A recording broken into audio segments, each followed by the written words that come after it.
de 12 de novembro a 23 de dezembro de 1939, Cara, meu avô tinha 1 mês e pouco de idade. foi realizada a 17ª edição do Campeonato Brasileiro de Seleções Estaduais. 19 estados disputaram o torneio, que teve 20 partidas e 138 gols marcados. Uma média surreal de 6,9 gols por jogo. Foi o campeonato das grandes goleadas.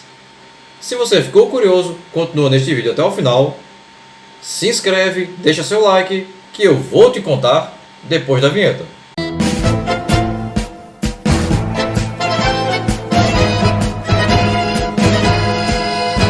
A competição foi organizada pela extinta FBF, Federação Brasileira de Futebol, e contou com as participações de 19 seleções estaduais, divididas em 4 zonas de disputa: Norte, Leste, Centro e Sul. E os campeões de cada zona jogavam a fase semifinal. Os jogos da Zona Norte começaram no dia 12 de novembro de 1939, com o duelo entre as seleções do Pará e do Amazonas, jogado no estádio da Curuzu, em Belém. O Pará venceu o Amazonas por um impressionante 10-5. Gols de Monardi, da Tuna Luso 2 vezes, Cônegas, da Tuna Luso 2 vezes, Cláudio, do Paysandu 4 vezes e Bendelac, do Clube do Remo 2 vezes, a favor da seleção do Pará. Enquanto que para a seleção do Amazonas marcaram Lé, do Nacional de Manaus 3 vezes, Sálvio, do Olímpico de Manaus e Cláudio, do Nacional. Com o resultado, o Pará se classificou para enfrentar o vencedor do duelo entre Maranhão e Piauí. O duelo entre maranhenses e piauienses se deu no dia 12, no extinto estádio Santa Isabel, em São Luís. E a seleção do Maranhão se classificou ao vencer a do Piauí pelo placar de 5-2. 3 gols de Benedito, do Sampaio Corrêa, um de Manuelzinho, também atleta do Sampaio Corrêa, e um de Cotia, do Maranhão Atlético Clube, a favor do selecionado maranhense. Enquanto que Cornélio e Boinho, ambos sem informações de onde jogavam, marcaram a favor do selecionado piauiense. Desta forma, os maranhenses estavam classificados para enfrentar a seleção do Pará. No dia 12, tivemos o duelo entre as seleções de Pernambuco e da Paraíba, realizado no extinto estádio da Jaqueira, em Recife, antigo campo do América, e o time pernambucano massacrou o time paraibano por um impressionante 15-0. 7 gols de Jango, jogador do Santa Cruz, 3 gols de Plínio, jogador do Sport Recife, 3 gols de Bermudes, jogador do Náutico, e 2 de Siduca, jogador do Santa Cruz. Pernambuco estava classificado para enfrentar quem vencesse o duelo entre as seleções do Ceará e do Rio Grande do Norte. Cearenses e potiguares se enfrentaram no extinto Campo do Prado, em Fortaleza, no dia 19 de novembro, e o Ceará massacrou o Rio Grande do Norte com a goleada de 10-0. 7 gols do atacante França, do extinto Tramways, de Fortaleza, um de Mamed, do extinto Maguari, de Fortaleza, e um de Feliciano, do Ceará Sporting Clube, e um de Vem, jogador do Fortaleza. Dessa forma, a seleção cearense avançou para enfrentar na fase seguinte a seleção de Pernambuco. No dia 25, a seleção do Pará recebeu em Belém, no estádio Baianão, a seleção do Maranhão, e os paraenses venceram os maranhenses por 5-2, porém sem informações sobre os autores dos gols. O Pará assim garantia vaga na próxima fase, na qual enfrentaria o vencedor do jogo entre pernambucanos e cearenses. No dia 26, no estádio da Jaqueira, em Recife, a seleção de Pernambuco recebeu a do Ceará e venceu pelo placar de 3-2. Um gol de Bermudes, do Náutico, um gol de Daniel, do América do Recife, e um gol contra do jogador cearense Sá Filho, jogador do Ceará, a favor de Pernambuco. Enquanto que a favor do selecionado cearense anotaram Mamed, do Maguari, e Zusa, atleta do Ferroviário. Pernambuco estava classificado para jogar diante da seleção do Pará. A final da Zona Norte ocorreu no dia 3 de dezembro no estádio da Jaqueira, em Recife, entre as seleções de Pernambuco e do Pará. Pernambuco venceu o Pará por 5-2, 3 gols de Moacir, do América do Recife, e 2 de Bermudes, do Náutico, a favor da seleção de Pernambuco, enquanto que Poeira, do Paysandu, e Heitor, também do Paysandu, anotaram a favor do Pará. resultado que garantiu a seleção de Pernambuco nas semifinais. Os jogos da Zona Leste começaram no dia 17 de novembro, com o duelo entre as seleções de Alagoas e do Espírito Santo, no extinto Estádio da Graça, em Salvador, na Bahia. A seleção alagoana bateu a seleção capixaba por 5-2, porém sem informações dos autores dos gols. Alagoas garantia assim vaga para enfrentar quem passasse do duelo entre as seleções da Bahia e de Sergipe. Baianos e sergipanos duelaram entre si no dia 19 de novembro no Estádio da Graça, em Salvador. A seleção da Bahia venceu a de Sergipe por 8-2, sem informações dos autores dos gols, garantindo a seleção baiana na final da Zona Leste contra Alagoas. A final da Zona Leste ocorreu no dia 26 de novembro, também no Estádio da Graça, em Salvador, e a seleção da Bahia venceu a de Alagoas por 4-1, também sem informações maiores.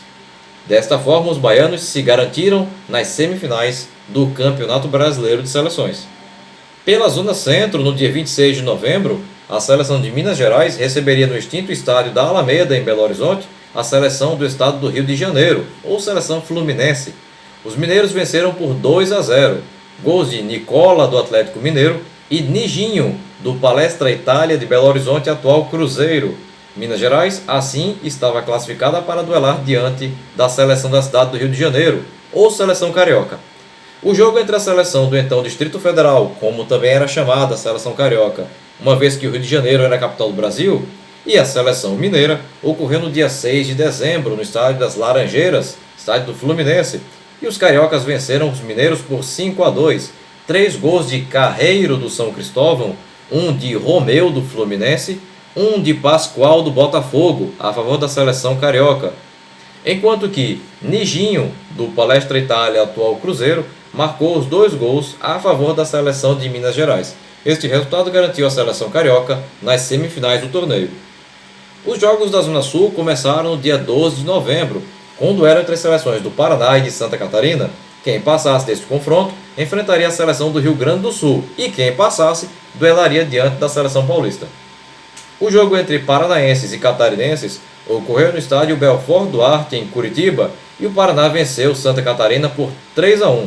2 gols de Emédio, do extinto Ferroviário de Curitiba, e um de Zequinha, também do Ferroviário de Curitiba, a favor dos paranaenses, enquanto que Silo, do Caxias de Joinville, anotou o único gol dos catarinenses. Classificada, a seleção do Paraná enfrentou a do Rio Grande do Sul, no extinto estádio da Timbaúva, em Porto Alegre, no dia 19. Gaúchos e paranaenses empataram em 2-2. 2 gols de Russinho, do Internacional, para a seleção do Rio Grande do Sul, e 2 gols de Emédio, do Ferroviário de Curitiba, para a seleção paranaense, o que forçou a realização de um jogo de desempate. O jogo de desempate ocorreu também no dia 22 em Porto Alegre, porém no estádio da Baixada, que foi o primeiro estádio do Grêmio. Os gaúchos venceram os paranaenses por 4-1. Gols de Oscar, sem informações de onde jogava, um de Cascão, do Cruzeiro de Porto Alegre, e um de Noronha, do Grêmio, a favor do Rio Grande do Sul, enquanto que Sardinha, do Coritiba, anotou o único gol a favor da seleção do Paraná. Classificada, a seleção gaúcha enfrentou a seleção de São Paulo no dia 3 de dezembro, no estádio Parque Antártica, na capital paulista, antigo estádio do Palmeiras. São Paulo venceu o Rio Grande do Sul por 6-1. 2 gols de Canhoto, do Palestra Itália, atual Palmeiras, 3 gols de Teleco, do Corinthians, e um de Carlinhos, também do Corinthians, a favor dos paulistas, enquanto que Brandão, do Internacional, anotou o único gol dos gaúchos, resultado que garantiu a seleção paulista nas semifinais. A primeira semifinal ocorreu no dia 10 de dezembro entre a seleção carioca e a seleção pernambucana, no estádio de General Severiano, antigo estádio do Botafogo, no Rio de Janeiro. Os cariocas venceram os pernambucanos por 4-1. 2 gols de Tim, do Fluminense, um de Carreiro, do São Cristóvão, e um de Roberto, também do São Cristóvão, a favor da seleção carioca, enquanto que a favor de Pernambuco marcou Jango, do Santa Cruz. A outra semifinal seria entre as seleções de São Paulo e da Bahia, porém os baianos desistiram da disputa, o que fez São Paulo avançar às finais por WO. O primeiro jogo das finais ocorreu no dia 14 de dezembro, no estádio de São Januário, estádio do Vasco da Gama, no Rio de Janeiro, e a seleção carioca venceu a seleção paulista por 5-1. 2 gols de Carvalho Leite do Botafogo, 2 de Carreiro do São Cristóvão e 1 de Romeu do Fluminense a favor da seleção do então Distrito Federal, enquanto que Teleco do Corinthians marcou o único gol paulista na partida. O segundo jogo ocorreu no dia 17 em São Paulo, no estádio de Parque Antártica.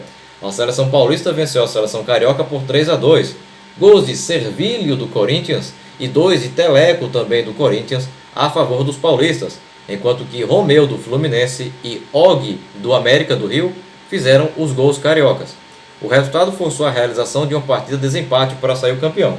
Essa partida foi disputada no dia 23 de dezembro, no estádio de São Januário, no Rio de Janeiro.